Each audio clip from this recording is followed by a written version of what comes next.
السلام علیکم سټوډنټس، حاضر یم د یو نوی لیکچر سره او نوی لیکچر زمونږ د لیټنټ هیټ اف ویپرایزیشن. د دې نه په پریویس لیکچر کې که تاسو خیال کړئ او فکر هم کړئ نو مونږ ویلی وو لیټنټ هیټ اف څه شی فیوژن. لیټنټ هیټ اف فیوژن اول ته مونږ داسې خبره کړې وه چې د کم دوه سټیټس په منځ کې به چینج کیږي، د سالډ او د لیکوډ په منځ کې، یا به د سالډ نه لیکوډ ته ځي یا به د لیکوډ نه سالډ ته ځي. فرق به پکې صرف څومره چې د سالډ نه لیکوډ ته ځي مونږ به هیټ ورکوو، او چې کله د لیکوډ نه سالډ ته ځي نو هیټ به بیا ځکه ریموو کوو به.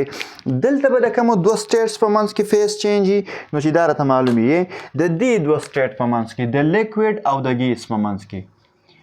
لیکوډ او د ګیس په منځ کې به صحیح فیز چینج به د چا په منځ کې د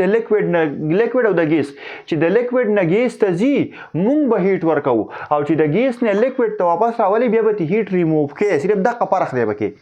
اوس ډایرکټ ډیفینیشن لیکم ځکه چې تاسو الریډي دا د هغې زموږ سره دویم پارټ دی، صحیح ده، لیټنټ هیټ اف فیوژن او لیټنټ هیټ اف ویپرایزیشن. نو موږ الریډي لیټنټ هیټ اف فیوژن ویلی چې کله موږ د سالډ نه لیکوډ ته یو شیز بوځو څومره هیټ هم ورکو فیز به چینج کوي، ټمپریچر به نه چینج کوي، هغې ته به لیټنټ هیټ اف فیوژن وایي. دلته به موږ وایو چې کله موږ یو سبسټانس خو ګورئ نه ګوره سپیسیفیک لفظ پکې نشته نو ماس هم سپیسیفیک نه دی چې هر څومره ګیون ماس لفظ به زه لیکم زه ګیون ماس په لیکوډ زه به وځم د دې سټیټ نه د لیکوډ سټیټ نه کم سټیټ ته ګیشیس سټیټ ته یا ګیس سټیټ ته، خو ټمپریچر یې نه انکریز کوم. په دې دوران کې چې دې څومره هیټ واغست ابزارب یې کو دغې ته به څه وایي لیټنټ هیټ اف ویپرایزیشن. او دا ګیس چې زه واپس کله لیکوډ ته راولم نو دغه سیم اماونټ اف هیټ به څه کوي ریلیز کوي، څه به کوي ریلیز کوي. دویمه definition داسې لیکمې the amount of heat energy required the amount of heat energy required to change a substance from its liquid state to gaseous state. او د لیکوډ سټیټ نه چې مونږ کله ګیشیس سټیټ ته یو سبسټانس ووځو دې ته مونږ څه وایو بوایلینګ ورته وایو. څه ورته وایو بوایلینګ. without increasing its temperature. ټمپریچر به نه انکریز کوو. ولې به نه انکریز کوو؟ مونږ یې که انکریز کوو خو مونږ له هیټ نه انکریز کوي. مونږ ویلي چې کم هیټ فیز چینج کوي هغه هیټ به ټمپریچر نه انکریز کوي، هغې ته لیټنټ هیټ وایي، صحیح ده که نه. without its increasing its temperature is called latent heat of vaporization. latent heat of vaporization. ٹھیک شو؟ او زه اوس دا خبرې لیکمې the same amount of heat is released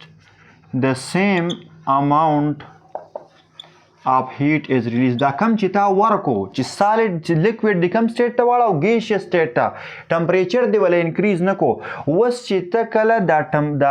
ګیس واپس لیکوډ ته اړې ټمپریچر ولا څه کوي کمې نه ګوره هیټ خو به ترې موږ وباسو بیا که نه ټمپریچر ولا کمې نه، خو دا لیکوډ په دقه ټمپریچر نه بیرته څه ته راړی سالډ نه ګیس نه کم طرف ته راړی لیکوډ ته نو دقه عمره هیټ به واپس ریلیز کوي. the same amount of heat is released when the gas is liquefy mean ګیس د کم سټیټ نه د سالډ ګیشیس سټیټ نه څه ته راوړو لیکوډ سټیټ ته، او دې عمل ته مونږ وایو کنډنسیشن. څه ورته وایو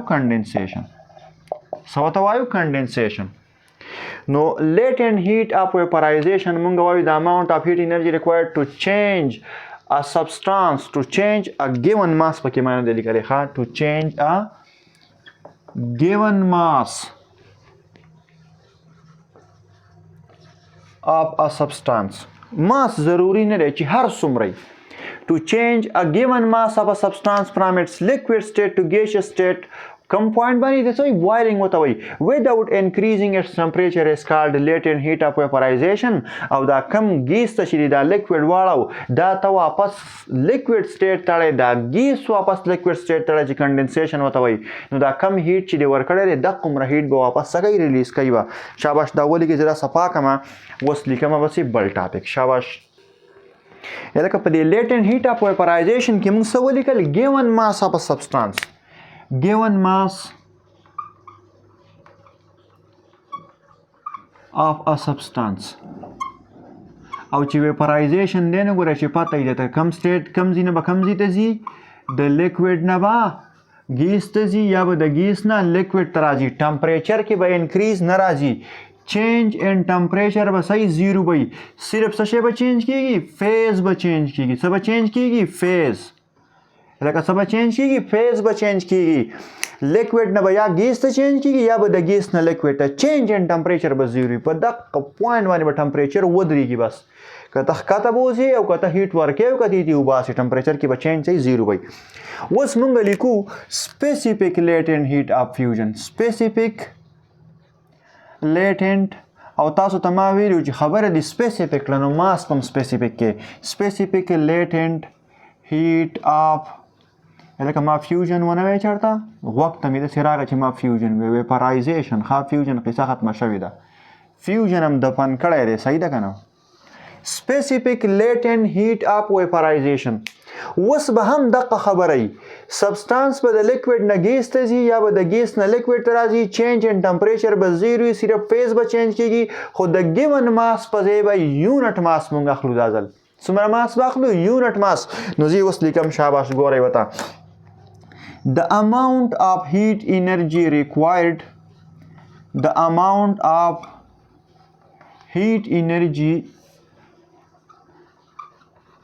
required to change a unit mass mean 1 kilogram of a substance from its liquid state to gaseous state په کوم پوینټ باندې at its boiling point په کوم پوینټ باندې په boiling point باندې without increasing its temperature without increasing its temperature is called